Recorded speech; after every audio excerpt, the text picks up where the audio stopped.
एभली ब्रेकिंग खबर आसुची दुखद खबर आसुची गतकाली गुरुतर अवस्था हॉस्पिटल भर्ती कर जरूरीकालीन वार्ड रखा जाइथिला। वर्तमान समय खबर आसुची आस्था भोसले नहांती एवं निधन हो जाइछि।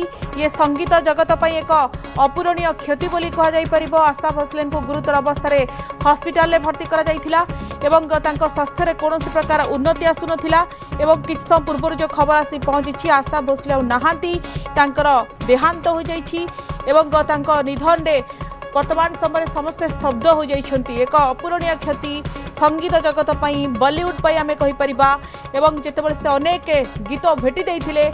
आशा मुंबई ब्रिज कैंडी हॉस्पिटल गतकाली भर्ती होइथिले। हृदघात होइथिला।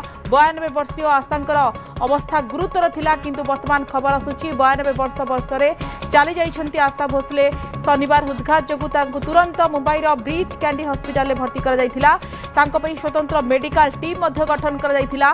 परिवार पक्षरु समस्त